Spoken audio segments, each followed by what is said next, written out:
Selamat sore dan selamat datang para partisipan di acara Talk Show Millennials 2.0 Rise Up, Get Aware, Get Involved.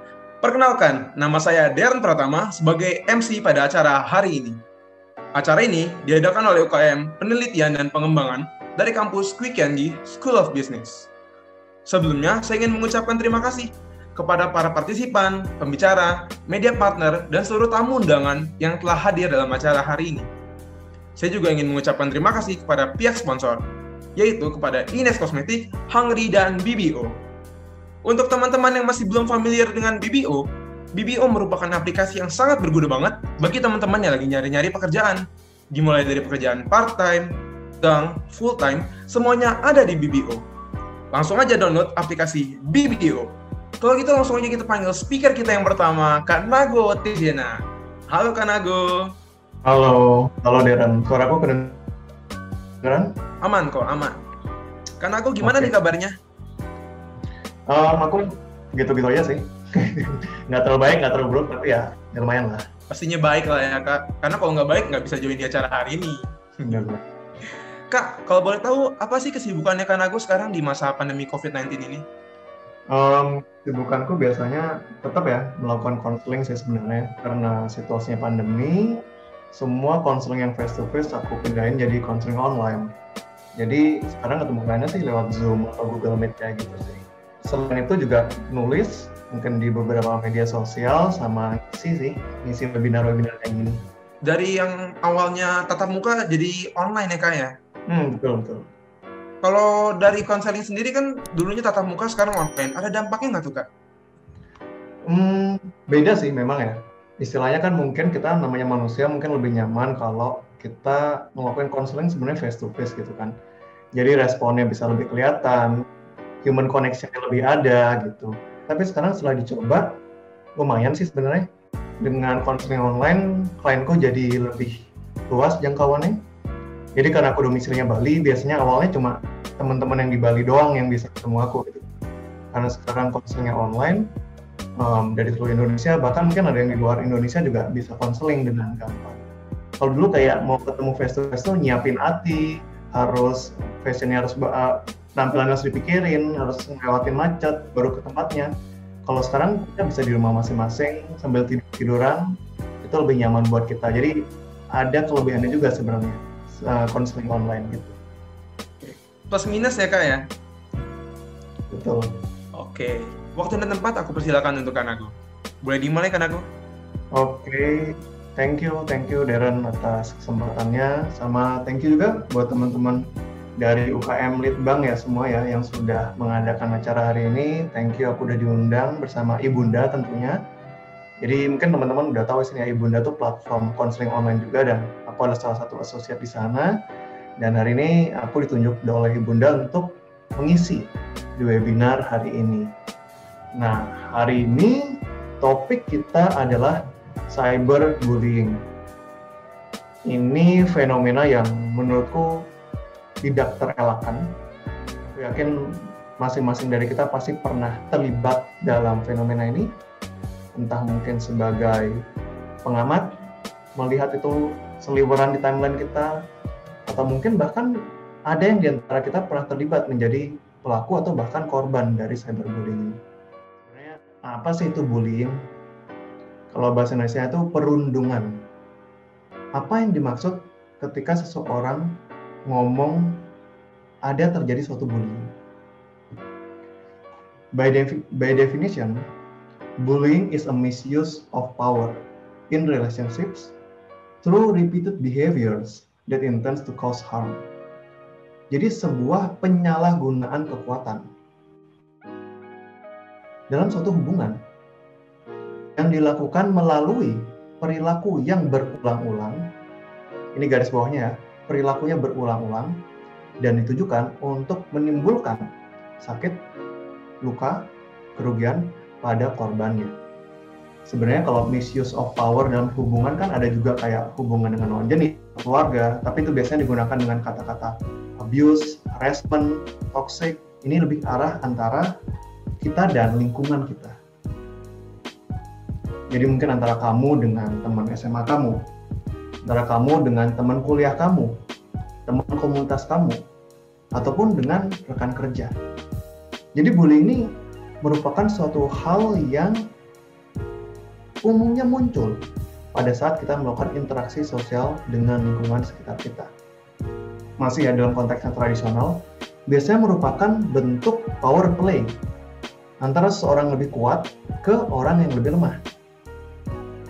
Ini karena waktu ini trennya catur ya, jadi aku pakai penggambarannya pakai pound catur. Jadi coba misalkan kalian lihat, pasti itu dilakukan oleh sosok yang kuat ke sosok yang lemah. Antara mungkin teman yang badannya kuat ke teman yang kurus, kecil, badan lemah, atau teman yang populer, atau rekan kerja yang populer dengan rekan kerja yang pendiam atau sering menarik diri, atau mungkin dari orang yang punya koneksi, kenal bos, kenal orang dalam, anak orang penting, ke kita mungkin yang bukan siapa-siapa, yang tidak memiliki latar belakang tertentu, yang tidak memiliki status sosial ataupun ekonomi tertentu, yang biasanya menjadi korban dalam power play ini. Jadi bullying dalam versi tradisional selalu top down, power play dari orang yang lebih kuat ke orang yang lebih lemah. Nah, ini sekilas tentang bullying yang tradisional. Tapi kita sekarang mulai mengenal apa yang namanya cyberbullying. Ini merupakan topik utama kita hari ini.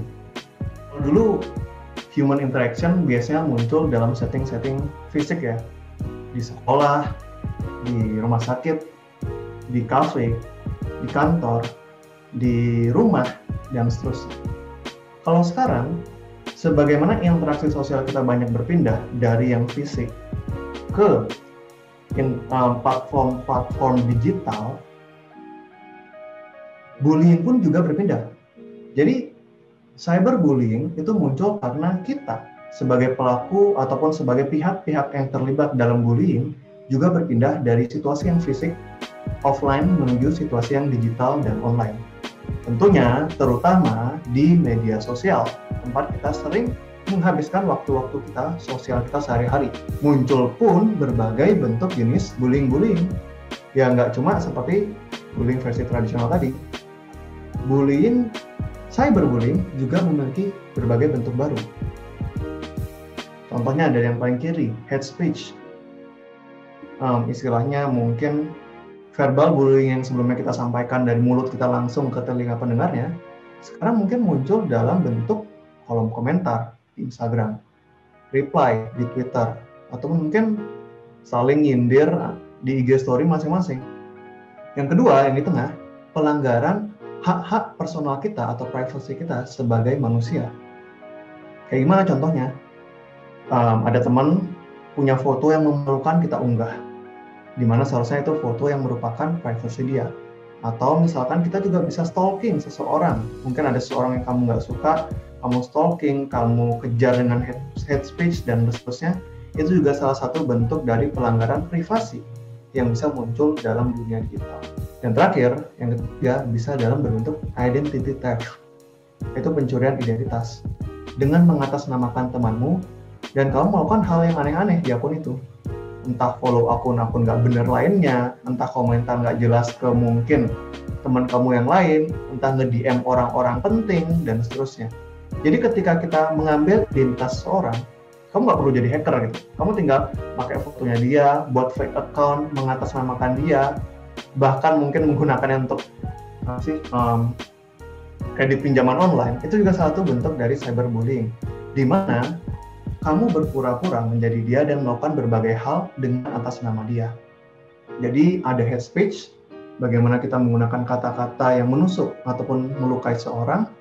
Ada privacy breach, gimana kita menggunakan informasi personal tentang seorang yang mungkin kita ulik dari sosial media ataupun dari tempat lainnya, dan kita sebarkan sehingga merugikan dia. Kalau di Twitter namanya spill ya, kita ngebagiin rahasia yang harusnya milik personal seorang ke khalayak umum. Dan yang terakhir, identity theft. Ini bisa menjadi lahan untuk merusak psikis seorang dan juga merusak nama orang di hadapan umum. Teknologi menyamaratakan kemampuan kita di dunia digital. Teknologi membantu kita untuk mendapatkan power. Yang pertama, Bahkan untuk orang-orang yang top sekalipun, kini kita bisa memiliki akses ke mereka. Jadi, dalam ranah cyberbullying ini, entah kamu presiden, entah kamu CEO, entah kamu influencer, entah kamu public figure, kamu juga bisa diserang oleh orang yang mungkin, dalam tanda kutip ya, bukan siapa-siapa dalam kehidupan sehari-harinya. Jadi kita yang sebelumnya mungkin terpecah-pecah dalam tembok-tembok fisik interaksi sosial yang berbeda, sekarang dengan dunia digital dan dunia media sosial ini kita semua bersatu dan campur aduk.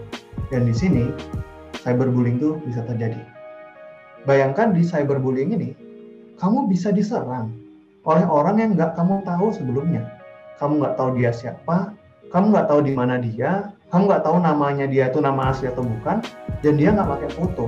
Tapi kamu tahu dia nggak suka sama kamu. Apa aja impact-nya terhadap psikis kamu? Pertama ya, humiliation. Kamu dipermalukan. Kamu nggak pernah berada dalam posisi seperti sebelumnya. Kedua, kamu bisa cemas, gelisah, tegang.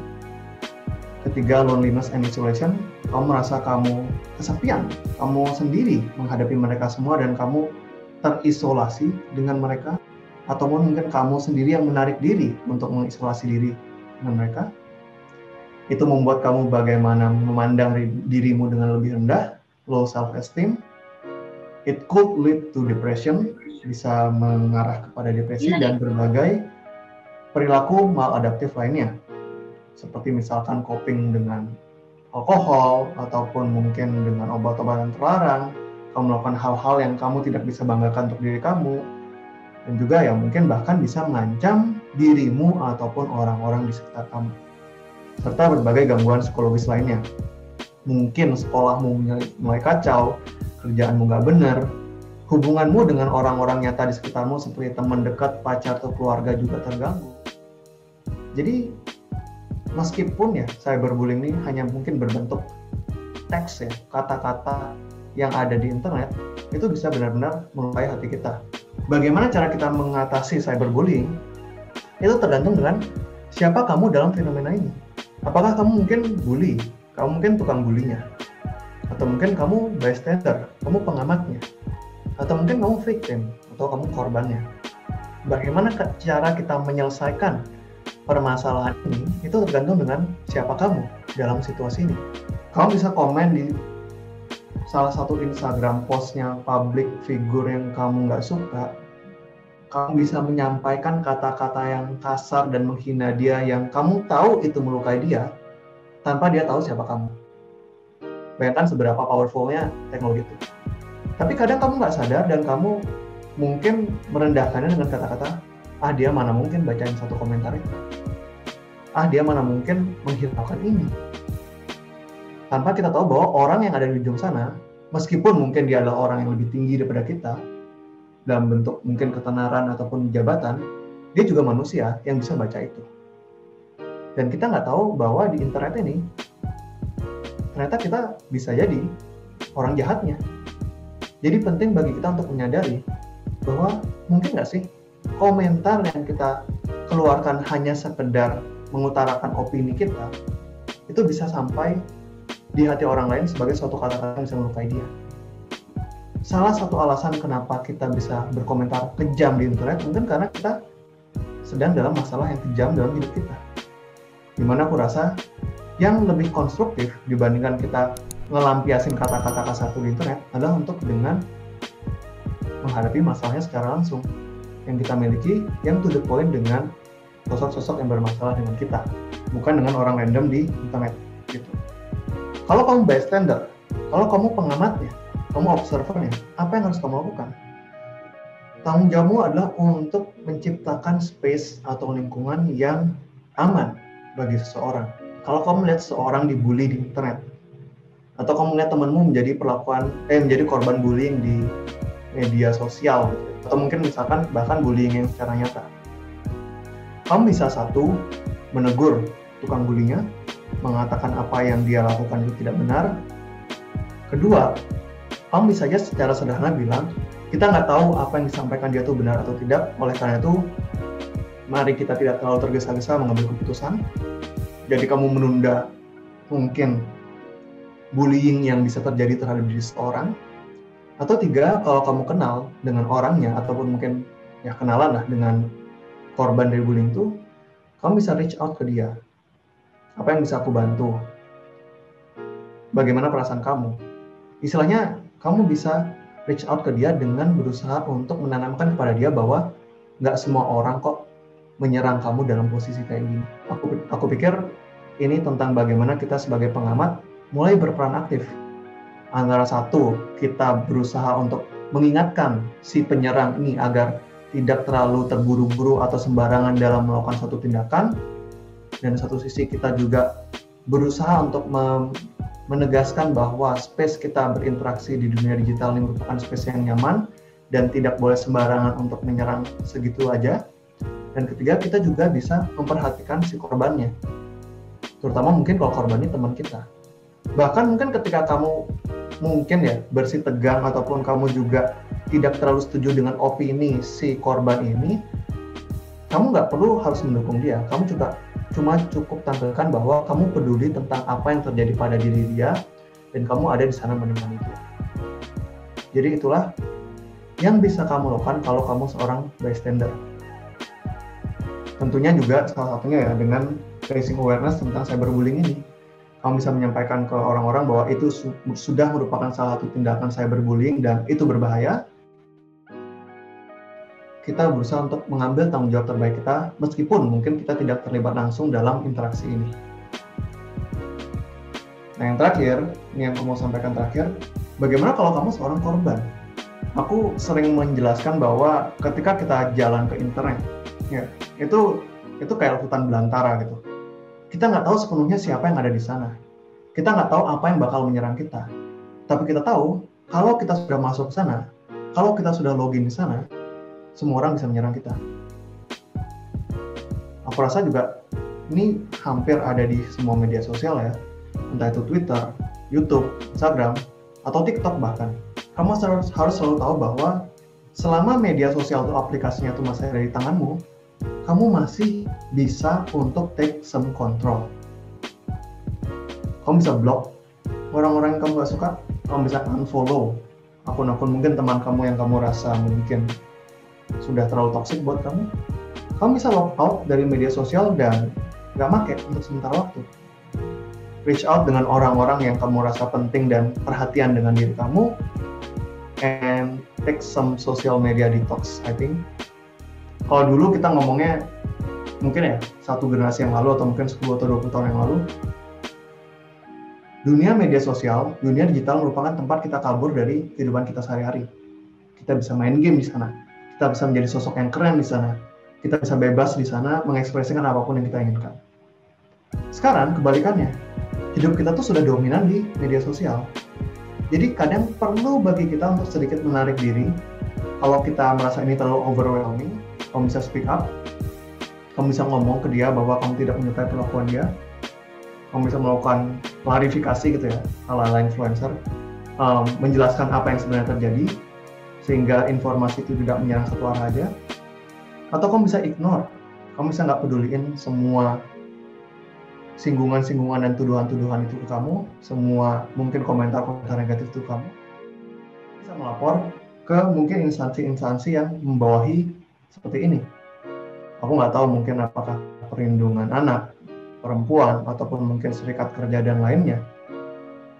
Yang pasti dengan tentunya sekarang situasi sosial, interaksi sosial yang bermasalah juga banyak di internet, aku yakin juga banyak instansi-instansi yang bisa membantu kamu melewati ini semua. Kamu selalu bisa menemui profesional seperti psikolog atau psikiater untuk bisa benar-benar mengurai masalah apa yang terjadi dan apa yang harus kamu tumbuhkan dari dalam diri kamu untuk empower yourself, untuk menemukan kembali kekuatan dalam diri kamu sehingga kamu bisa merasa kembali berdaya dan menghadapi hutan digital yang mungkin bisa dibilang berbahaya ini.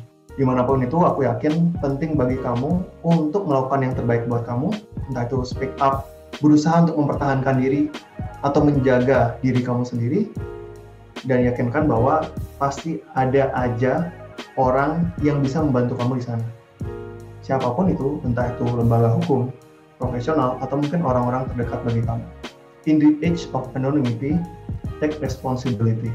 Untuk kehidupan digital yang lebih baik dan kehidupan pribadi kita yang lebih baik, kita perlu untuk mengambil tanggung jawab. Jadi kalau kamu merasa kamu mungkin berpotensi sebagai seorang pelaku, kamu harus lebih bertanggung jawab atas tindakanmu di media sosial, bukan hanya untuk menjaga perasaan orang lain, tapi juga untuk menjaga diri kamu dan reputasi kamu. Kalau kamu adalah seorang pengamat, kamu harus bertanggung jawab bahwa ruang yang kamu sentuh ataupun dunia media sosial yang ada di sekitar kamu juga berpartisipasi di sana untuk mungkin menegakkan prinsip sosial yang kamu rasa perlu kamu pegang, untuk tidak menyerang orang sembarangan, untuk lebih mendengarkan, dan seterusnya. Dan kalau kamu merupakan seorang korban, kamu juga harus memiliki tanggung jawab untuk melindungi diri kamu sendiri. Entah itu kamu berusaha untuk menumbuhkan keberanian, mencari kekuatan dengan berbicara, ataupun mungkin mencari bantuan, atau mencari orang-orang yang bisa membantu kamu. Ketika semua orang di dunia media sosial ini berlomba-lomba untuk kabur, menghilangkan namanya, berlindung di balik sosok-sosok ataupun avatar-avatar digital itu, marilah kita bersama-sama untuk mengambil tanggung jawab untuk diri kita sendiri, terlepas dari apapun peran kita. Halo Darren, halo semuanya teman-teman. Terima kasih atas kesempatannya pada malam hari ini. I'm so happy to be here and I can't wait to share with all of you. Kalau gitu, aku mau mulai dulu nih, kita ngobrol-ngobrol sejenak. Dari yang basic-basic aja, Kak Andrea sekarang gimana nih kabarnya?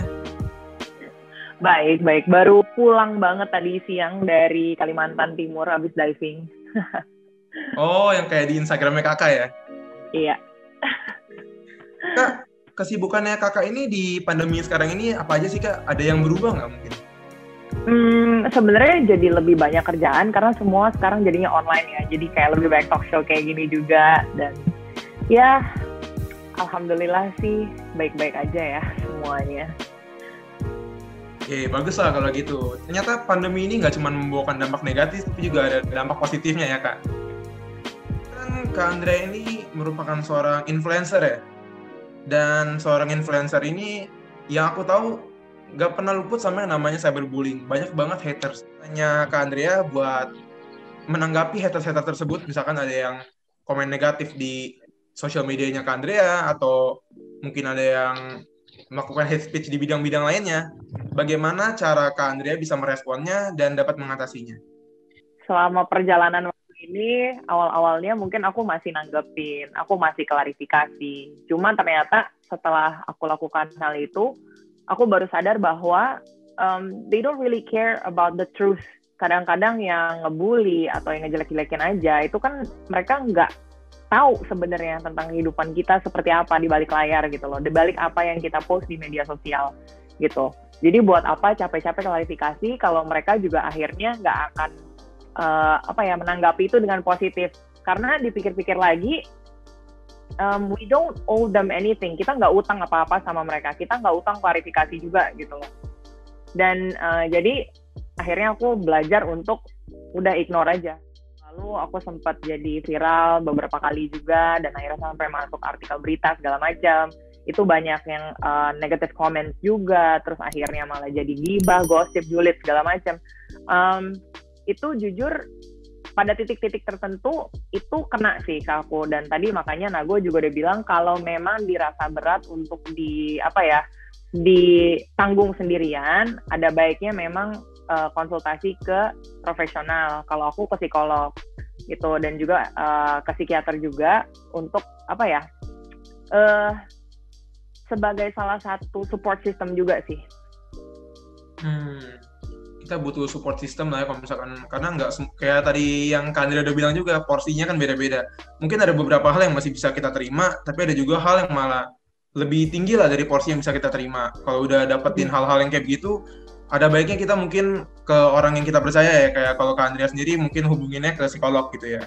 Ya, lagi pula kalau ngomongin tentang support system misalnya, itu ibaratnya kayak kita punya pilar-pilar. Jadi kita nggak bergantung dengan satu pilar aja, karena kalau misalnya satu pilar itu adalah pacar kita misalnya. Kalau satu pilarnya itunya nggak ada, kita pegangan sama siapa misalnya. Jadi selain pegangan sama diri sendiri, pilar-pilarnya mesti ditambah. Misalnya pilar keluarga, pilar sahabatnya juga otomatis dipilah-pilah juga. Nah, terus pilar tadi misalnya bantuan profesional, seperti itu. Kalau dari Kak Andrea sendiri, seberapa penting sih self-love itu buat diri kita sendiri? Self-love itu penting banget, tapi yang perlu diingat juga, self-love itu adalah sebuah perjalanan panjang. It's not as easy as flipping your palms gitu loh. Nggak semudah membalikan tangan, itu adalah perjalanan di mana pasti ada jatuh bangunnya juga. Apalagi kalau misalnya kita berhadapan dengan orang lain yang komentar negatif tentang kita, gitu. Dan kalau ngomongin tentang self-love, mungkin banyak teman-teman yang belum paham sih artinya sebenarnya apa. Artinya adalah it means taking the time to take care of your personal needs dan juga treating yourself with kindness. Nah, treating yourself with kindness ini banyak banget caranya dan bukan sekedar yang namanya self-care. Self-care itu misalnya kayak kita ngasih self-reward misalnya dengan belanja ataupun ke salon, merawat diri, segala macam, itu self-care. Tapi itu ada di bawah payungnya self-love, yang mana kalau tadi treating yourself with kindness itu termasuk kita berani tegas ke orang lain dan juga tegas ke diri sendiri. Misalnya tegas ke diri sendiri dalam arti tahu limit gitu loh.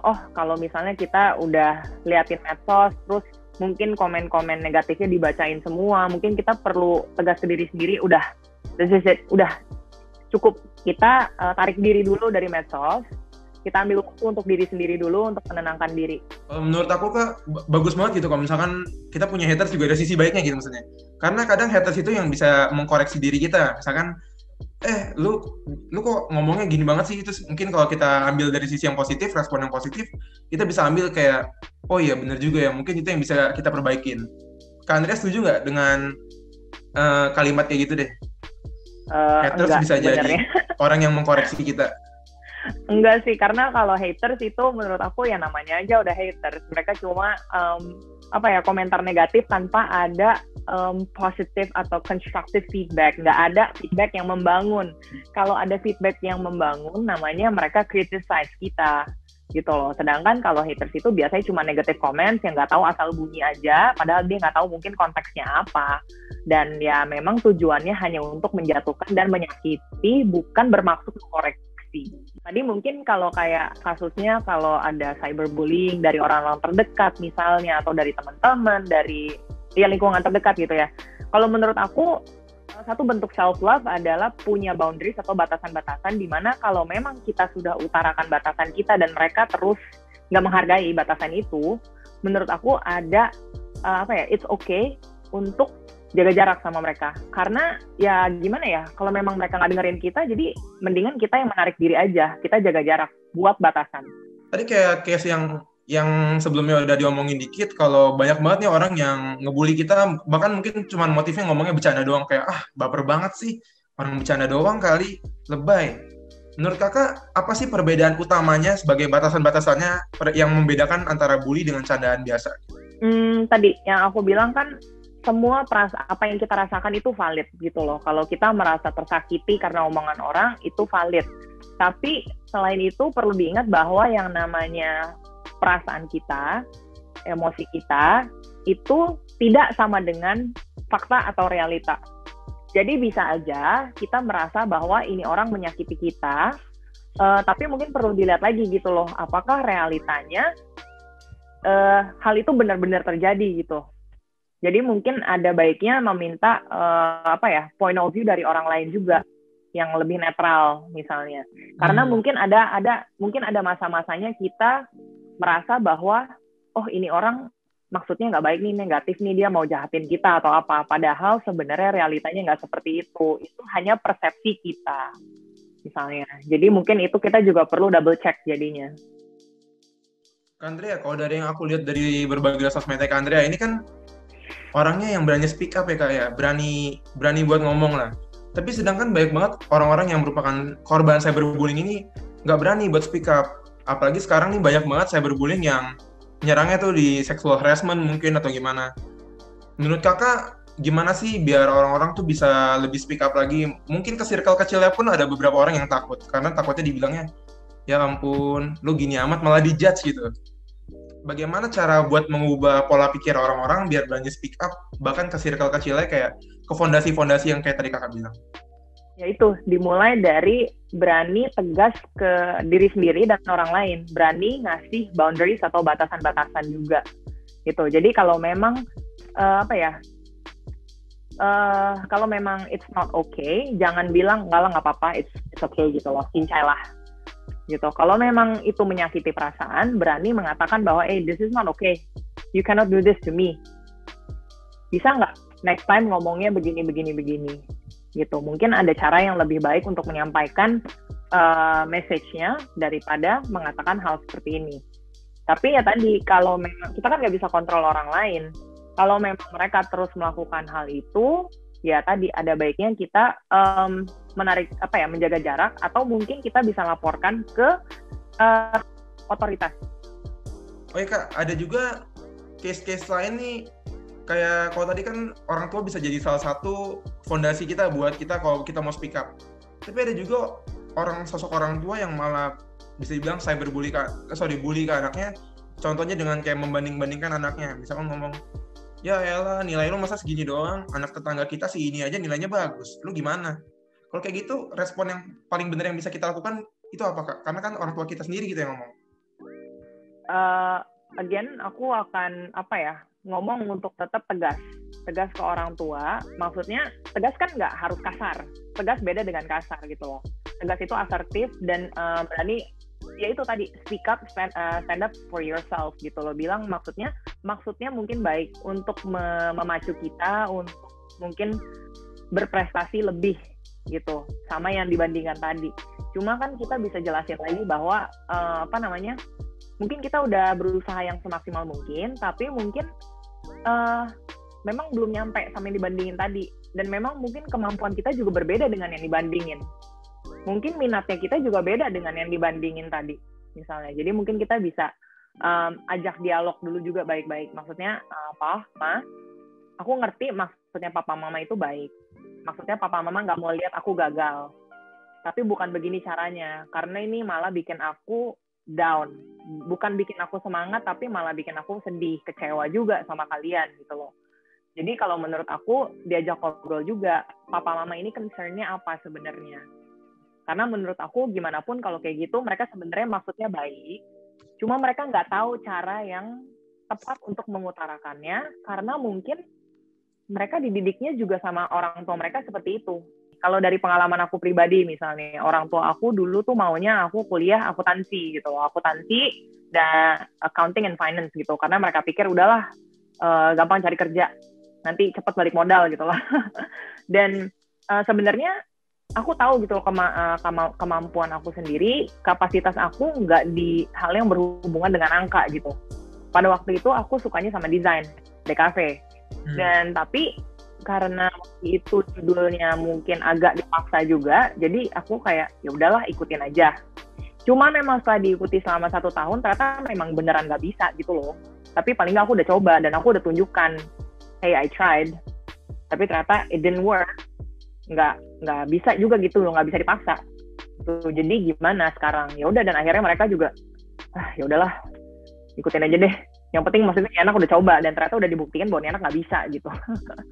Kalau menurut aku itu salah satu alternatif cara untuk menunjukkan ke orang tua bahwa ya bukan begini caranya, tidak bisa dipaksa, karena masa depan kita adalah masa depan kita yang akan jalanin gitu loh. Kalau dibandingin umur orang tua kita sama kita, mungkin secara hitungan kasar aja lah, mungkin bisa dibilang umur kita yang lebih panjang dari umur orang tua kita. Mau sampai kapan kita hidup, kita hidup ngikutin orang tua kita, tapi kita nggak mementingkan kebahagiaan kita juga gitu loh.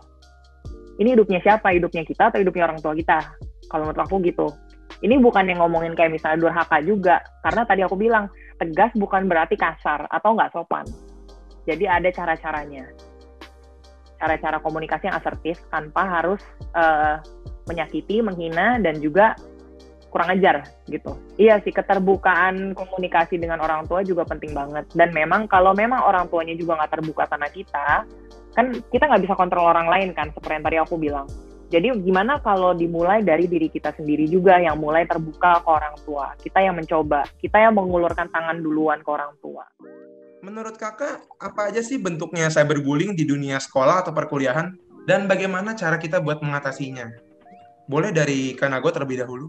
Tauku kan paling kita bisa mengata-ngatain seorang dari mungkin atribut fisiknya, latar belakang, kondisi sosial finansial, dan yang lainnya. Atau mungkin kita bisa leaking information ataupun foto-foto yang mungkin dia tidak nyaman, kita bisa share ke grup-grup tertentu atau upload. Atau mungkin juga bahkan, ya kayak tadi aku bilang, kita bisa sampai buat fake profile untuk lucu-lucuan, tanda kutip ya, menampilkan sisi mereka yang mungkin tidak ingin mereka expose di depan umum dan lainnya gitu. Aku rasa banyak bentuk bullying yang bisa muncul di dunia sekolah ataupun kuliah. Cuma yang aku rasa yang paling keras dan mungkin bisa berpengaruh banyak ke dia di kemudian hari nanti sih memang social exclusion sih. Karena memang namanya kita remaja, mungkin SMA ataupun kuliah, itu kita lagi penting-pentingnya gitu untuk memiliki peer atau kelompok tertentu yang seumuran dengan kita. Jadi ketika seorang mungkin tidak memiliki lingkungan pertemanan yang baik buat dia ataupun membuat dia merasa tidak diterima di sana, aku rasa itu yang biasanya paling berpengaruh untuk mungkin kepercayaan diri dia ke depannya dan mungkin kesehatan psikologis dia ke depannya gitu. Cara mengatasinya ya mungkin kembali dengan mirip-mirip sih sama materi yang udah aku share. Kita perlu untuk memiliki beberapa orang tertentu yang pertama dekat dengan kita dan kita bisa coba ceritakan bagaimana keluh kesah kita. Karena kadang kalau kita sedang berada dalam kondisi yang overwhelming gitu ya, kayak mungkin di cyberbullying ataupun bullying dalam konsep yang lebih tradisional, kita butuh ruang gitu untuk menceritakannya. Ada orang yang mungkin lebih nyaman cerita ke temennya, ke keluarganya, dan mungkin aku rasa anak-anak sekarang juga sering kayak kadang buat satu akun untuk mungkin mengekspresikan diri dia di sana gitu. Kayak blogging, nulis, ataupun uploading sesuatu di akun private dia, itu juga merupakan salah satu cara untuk mengekspresikan emosi kita yang mungkin tertekan sama situasi ini gitu sih. Tapi aku rasa kalau yang paling tepat sih, mungkin kalau itu sudah terlalu tidak bisa kamu kendalikan, reach out for help sih. Bisa ke mungkin orang-orang terdekat atau lembaga yang berwajib, sebelum mungkin kamu bisa lebih cukup powerful mungkin untuk menghadapi situasi-situasi yang menjebak kayak gini. Kalau dari zaman aku sendiri, waktu pas sekolah sama kuliah sih belum ada media sosial ya, jadi bullyingnya lebih ke fisik, maksudnya lebih secara in person bullying juga. Dan kalau sekarang bener sih kata Nago, mungkin yang lebih banyak body shaming, mungkin verbal abuse jadinya, dan juga mungkin doxing, atau mungkin kayak yang kalau aku sering dengar mungkin dari adik-adik aku gitu, bisa kayak dalam bentuk penghinaan juga, misalnya kayak anak-anak yang lain liburan kemana kok, misalnya teman-temannya ada yang gitu zaman-zamannya liburan kok dia di rumah aja, atau misalnya mungkin handphonenya nggak ganti-ganti kok itu aja, dan jadi akhirnya karena bully lagi dikatain anak miskin misalnya, jadi karena tidak bisa mengimbangi rekan-rekan sebayanya misalnya, lebih ke seperti itu sih. Mungkin kalau dari pengalaman sendiri juga dulu sempat kena body shaming juga, dan memang selama bertahun-tahun dari SMP sampai SMA juga. Dan kalau ya sama teman-teman sih, dari ngomongin fisik misalnya, mungkin awalnya dirasa kayak mereka mungkin bercandaan aja ya, tapi kalau dilakukan terus-menerus selama bertahun-tahun, lama-lama ya kena di hati juga rasanya gitu. Karena kan gimana pun aku masih manusia juga yang punya perasaan. Ya at the end of the day memang kita nggak bisa kontrol orang lain, kita cuma bisa kontrol diri sendiri. Dan ya tadi Nago udah jelasin aku setuju banget kalau memang kita harus stand up buat kita sendiri, karena kalau enggak siapa lagi yang mau belain kita gitu.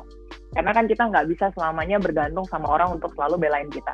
Sedikit lagi Darren, aku tadi kepikiran karena Andrea ngomong ini, sekarang itu juga penting nih, sering muncul revenge porn gitu loh. Misalkan di antara kita mungkin sharing foto personal kita yang mungkin ya sedikit menampilkan bentuk tubuh kita ke orang yang kita dekat, tapi kemudian itu disalahgunakan, itu juga aku rasa itu topik yang sering muncul nggak sih? Kayak mungkin foto nude-nya tersebar dan seterusnya, itu kayaknya sering deh. Ini kayak kita ngomongin penyakit lah, lebih baik mencegah daripada mengobati. Karena kalau yang sudah tersebar itu susah gitu loh, apalagi kalau di dunia maya. Jadi ini perlu diwaspadai sekali sih. Ya, bener banget sih, Kak. Apalagi kalau udah masuk ke namanya jejak digital kan nggak bakal pernah hilang ya. Bakal bertahan terus sampai kapanpun. Dan ngomong-ngomong soal jejak digital juga, hati-hati karena yang kita tulis secara digital itu bisa di-trace back ke kita juga. Jadi hati-hati kalau mau berbicara, apalagi kalau misalnya ada yang ngatain orang, karena berdasarkan pengalaman pribadi pun kalau mau kerja nih misalnya kalian ada HR juga kadang-kadang, bukan kadang-kadang sih, mereka juga suka hire third party company untuk lihat your profile gitu loh, in real life tuh seperti apa, apakah pernah terlibat kasus apa misalnya. Dan kayak aku sendiri misalnya sebagai content creator yang kerjasama dengan brand-brand besar, misalnya brand-brand besar ini mereka juga udah ngefilter. Nah, aku mau nanya nih, kira-kira bagaimana tanggapannya Kak Nago mengenai hal ini bila dilihat dari sisi psikolog, dan juga bagaimana tanggapannya Kak Andrea sebagai seorang aktivis? Case-nya adalah cyberbullying yang nggak melihat umur, dari anak kecil aja bisa jadi udah menjadi pelaku atau bahkan korban dari cyberbullying. Boleh dari Kak Andrea terlebih dahulu dari sisi aktivis. Kalau menurut aku pribadi, itu kebanyakan mereka belajar karena mereka pernah menjadi korban bully, dan akhirnya ketika ada kesempatannya mereka menggunakan powernya untuk membuli orang, gantian balas dendam gitu. Orang yang ngebully, istilahnya yang mungkin melakukan tindakan-tindakan seperti ini, merupakan orang yang merasa mungkin dia bisa mendapatkan kepuasan dari sana gitu. Mungkin selama ini banyak ketidakpuasan, rasa frustrasi, kegagalan dalam hidupnya yang dia rasa perlu salurkan, dan dia merasa dunia nggak adil telah memberikan itu ke dia, dan dia perlu untuk take some back gitu dari dunia gitu. Entah dengan cara melukai orang lain ataupun mengambil sesuatu dari orang lain gitu. Itu mungkin terjadi misalkan dalam kasus yang anak-anak rada sudah menjelang dewasa gitu kali, remaja gitu kali. Tapi kalau untuk anak-anak banget, mungkin lebih banyak kayak tadi Andrea bilang sih, meniru, melihat, mungkin belajar. Apalagi anak-anak sekarang kan mereka memang native-nya internet gitu ya. Nggak kayak kita yang mungkin punya interaksi fisik dulu baru berpindah ke digital. Mereka dari awal sudah lahir di digital gitu. Ngelihat komentarnya brutal satu sama lain, mungkin tanpa filter dan seterusnya. Jadi aku rasa ya cyberbullying ini rentan terjadi dan dilakukan oleh mereka, bahkan mungkin tanpa mereka paham apa konsekuensinya untuk orang yang dia ajak berinteraksi gitu sih. Aku mau minta tips dari Kak Nago sama Kak Andrea, apa yang bisa kita lakukan supaya kedepannya cyberbullying di dunia anak-anak tidak menjadi kebiasaan dan sesuatu yang wajar, jadi tidak berkelanjutan. Boleh dari Kak Nago terlebih dahulu. Pertama sih ya pastinya yang paling dasar kan edukasi ya, kayak webinar kayak gini, raising awareness tentang pentingnya hal itu, mungkin campaign dan seterusnya, itu banyak lah. Yang kedua menurutku sebenarnya keterbukaan komunikasi sih, untuk kita bisa menjadi safe space buat anak-anak itu saat istilahnya dia mengarungi dunia digital dia. Entah kamu di sini orang tuanya, kokonya, cicenya, atau kakaknya, siapapun itu, kita harus tetap berusaha untuk memposisikan kita sebagai sosok yang aman dan nyaman buat dia untuk bercerita. Jadi mungkin kalian sebagai kakak atau sebagai om atau tante, kita punya kelebihan gitu, di mana kita tidak se-emotionally attached gitu kayak mereka ke orang tua, tapi kita juga dekat sama mereka gitu. Kadang anak tuh sulit untuk ngomong ke orang tua, tapi mungkin untuk ngomong sama kakaknya itu lebih mudah karena kita punya sedikit kemiripan dengan dia, lebih dekat secara umum. Jadi aku rasa kita bisa menjadi safe space buat dia untuk bercerita, dan kita harus juga menjaga diri kita untuk tidak terlalu judgmental sama apa yang dia lakukan, sama apa yang dia temui. Baru kita tahu misalkan adik kita buka website porno terus kita langsung hina-hina, nggak juga gitu kan. Kita harus kasih edukasi tentang dia, apa itu pornografi, apa itu seks, dan seterusnya. Dan istilahnya menjadi sosok dan fasilitator yang bisa membantu mengarahkan dia untuk melihat apa yang oke dan enggak di dunia digital gitu sih. Aku rasa paling simpelnya sih itu ya, sebagai kita orang yang lebih dewasa dibandingkan mereka. Lebih baik sebenarnya kita membantu dia untuk menilai, jangan kita yang menilai. Karena kalau kita yang menilai, pertama generasi kita beda ya, apa yang normal buat angkatan kita mungkin sudah berbeda dengan normal yang angkatan mereka. Begitu pula apa yang normal buat orang tua kita rada beda dengan kita gitu kan sih. Mungkin orang tua kita dulu zaman-zamannya media sosial baru muncul, agak parno dan nggak membiarkan kita untuk share berbagai personal information di dunia digital, padahal sekarang itu suatu hal yang normal. mungkin untuk beberapa sampai level tertentu. Begitu pula juga dengan generasi yang di bawah kita gitu, mungkin adik-adik kita ataupun anak kita nanti. Kita harus bisa memposisikan diri dengan tepat, menjadi ruang bagi mereka untuk bercerita, tapi juga perlahan-lahan membantu mereka untuk membuat atau menilai keputusan mereka sendiri gitu, tanpa terlalu banyak pusing agenda dari kita sendiri gitu sih. Iya benar banget, aku setuju banget sama Nago. Jadi edukasi itu penting banget, jangan langsung dismissive yang tadi juga mungkin udah disebut, kayak misalnya kayak gitu aja baper banget sih. Maksudnya kalau buat kita gitu doang, belum tentu buat orang lain gitu doang juga gitu loh. Karena threshold atau batas toleransi kita dan orang lain itu masing-masing berbeda. Ingat bahwa toleransi kita dan orang lain beda-beda. Mungkin toleransi kita lebih tinggi terhadap hal-hal yang mungkin bisa dibilang nyakitin hati gitu. Cuma mungkin ada orang-orang yang lebih rendah gitu. Jadi jangan didismiss kalau gitu doang kok. Apapun yang mereka rasakan, kalau mereka tersakiti itu valid. Jadi divalidasi. Dan ya tadi Nago juga udah bilang, jadi safe space.